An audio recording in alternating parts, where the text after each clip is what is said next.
വിനു, ഇവിടെ ഒരു വസ്തുത മനസ്സിലാക്കാതെ നമ്മൾ സംസാരിക്കരുത്. കേരളത്തിൽ ഇപ്പോൾ തന്നെ വിദ്യാഭ്യാസ മേഖലയുടെ സമ്പൂർണമായിട്ടുള്ള നിയന്ത്രണം ന്യൂനപക്ഷങ്ങളുടെ കയ്യിലാണ്. ഇവിടെ ഭൂരിപക്ഷ സമുദായത്തിൽപ്പെട്ടവർ എത്ര എയ്ഡഡ് സ്കൂളുകൾ നടത്തുന്നുണ്ട്? നിങ്ങളുടെ NSSഉം SNDPയും ബാക്കി ഹിന്ദു സംഘടനകളും എല്ലാം കൂടി ചേർന്ന് നടത്തുന്നതിന്റെ എത്രയോ 10 മടങ്ങ് സ്കൂളുകളാണ് മുസ്ലിം സംഘടനകളും ക്രൈസ്തവ സംഘടനകളും ഇവിടെ നടത്തുന്നത്. ഞാൻ അതിനെക്കുറിച്ച് കണക്ക് പറയുന്നില്ല. ഉമ്മർ പറഞ്ഞല്ലോ ഇവിടെ എല്ലാം ഞങ്ങളുടെ അവകാശമാണെന്ന്. എന്താണ് ഇത്ര അവകാശം മുസ്ലിം ലീഗിന് കൂടുതലായിട്ട് ഇവിടെ ഉള്ളത്? സർവകലാശാലയുടെ ഭൂമി പാണക്കാട് തങ്ങളുടെ പേരിൽ എഴുതി കൊടുക്കുന്നതാണോ? ഇവിടുത്തെ സർക്കാരിന്റെ എല്ലാ നിയമനങ്ങളും അവർ നടത്തുന്നതാണോ? ഇവിടെ SSIയിൽ നടക്കുന്ന പിൻവാതിൽ നിയമനങ്ങളെല്ലാം ഒരു സമുദായത്തിന് വേണ്ടി മാറ്റിവെക്കുന്നതാണോ?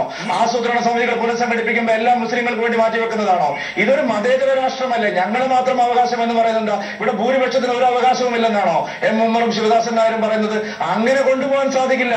ഭരണം നിങ്ങളുടെ കയ്യിലാണെന്ന് വിചാരിച്ചിട്ട് എല്ലാം ന്യൂനപക്ഷങ്ങൾക്ക് അടിയറ വെച്ച് നിങ്ങൾ മുന്നോട്ട് പോയി കഴിഞ്ഞാൽ സമുദായ സൗഹാർദ്ദം തകരും. ഇവിടെ പല പ്രശ്നങ്ങളും ഉണ്ടാവും. അതിന് ഉത്തരവാദിത്തം പറയേണ്ട നാളെ ഉമ്മൻചാണ്ടി പറയേണ്ടി വരും.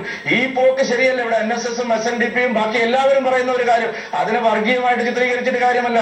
പാണക്കാട് തങ്ങളല്ല ഇവിടുത്തെ മുഖ്യമന്ത്രി. സൂപ്പർ മുഖ്യമന്ത്രി ഒന്നും ആരും ചമയണ്ട. ഇവിടെ മുഖ്യമന്ത്രി ഉമ്മൻചാണ്ടി ഈ രീതിയിൽ ഗതികെട്ട നിലപാടായിട്ട് പോകുമ്പോൾ ജനങ്ങള് വെറുതെ ഇരിക്കുന്നു നിങ്ങൾ വിചാരിക്കണ്ട.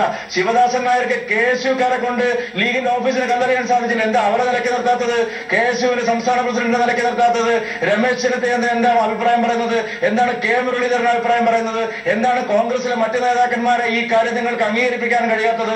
ഇതെല്ലാം ഇവിടെയുള്ള പ്രശ്നങ്ങളാണ്. മുസ്ലിം ലീഗ് അധികാരത്തിൽ വന്നതിന് ശേഷം സർക്കാർ ഖജനാവ് മുഴുവൻ കൊള്ളയടിക്കുന്നത്. ഞാൻ ചോദിക്കട്ടെ, കേരളം പകുത്തെടുത്തിട്ട് ലീഗുകാർ കൊണ്ടുപോട്ടെ, ഒരു കുഴപ്പമില്ല. ഇത് ജനാധിപത്യ വ്യവസ്ഥിതിയാണോ?